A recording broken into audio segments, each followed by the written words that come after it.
करण 30 वर्ष, एक शांत, जिम्मेदार और भीतर से टूटा हुआ इंसान, छोटे शहर में पला बढ़ा, परिवार और रिश्तों को बहुत महत्व देता है। लेकिन एक पुराने राज ने उसे भावनात्मक रूप से कठोर बना दिया है। कभी कभी लगता है मैन खुद से भी सच छुपा रहा। हून क्यारा 27 वर्ष, संवेदनशील, आत्मसम्मानी और भावनाओं को गहराई से महसूस करने वाली लड़की। बाहर से मजबूत दिखती है, पर अतीत के जख्म अब भी ताजा हैं। मैन भरोसे से नहीं, पर प्यार से जीना चाहती हूँ। सावन की रात थी। छोटे से कस्बे की गलियां बारिश से चमक रही थी। बिजली बार बार चमकती और हर चमक के साथ पुराने मकान की छत पर पानी की धार तेज हो जाती। करण ने दरवाजा खोला। सामने क्यारा खड़ी थी, भीगी हुई, कांपती हुई, आंखों में डर और हाथ में एक पुराना लिफाफा। करण, ये तुम्हारा है, उसने कांपती आवाज में कहा। करण का चेहरा सफेद पड़ गया।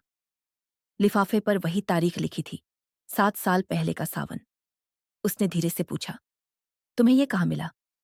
क्यारा ने उसकी आंखों में देखा। सच से भागते भागते थक गई हूं, आज जवाब चाहिए।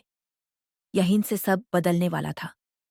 ये कस्बा छोटा था, जहां हर कोई हर किसी को जानता था। क्यारा यहां कुछ महीने पहले ही आई थी।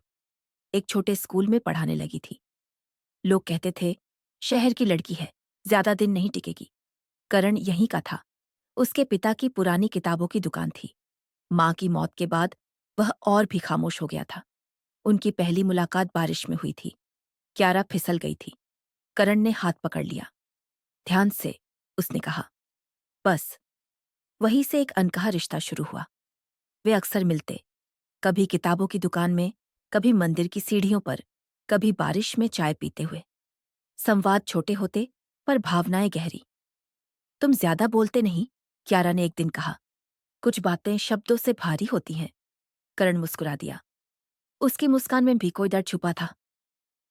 एक दिन कियारा को कस्बे के पुराने पोस्ट ऑफिस में नौकरी मिली, अस्थायी तौर पर। वहीं उसे एक लावारिस लिफाफा मिला। नाम, करण, तारीख 7 साल पुरानी।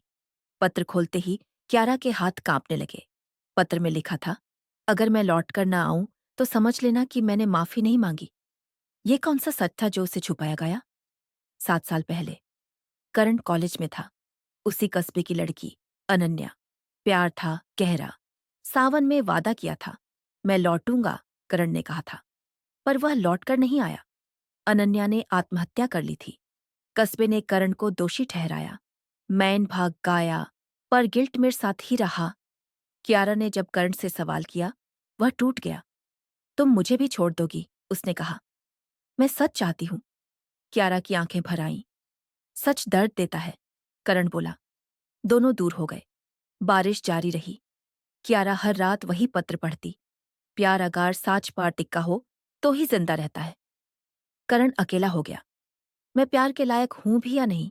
सावन की वही रात। कियारा दरवाजे पर थी।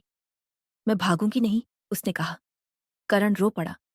मैं डर गया था, अनन्या से भी, तुमसे भी। दोनों अनन्या की कब्र पर गए। करण ने कहा, मुझे माफ कर दो। हवा चली, बारिश थमी। शायद यही क्लोजर था। कस्बे में फिर सावन आया। करण और कियारा साथ थे।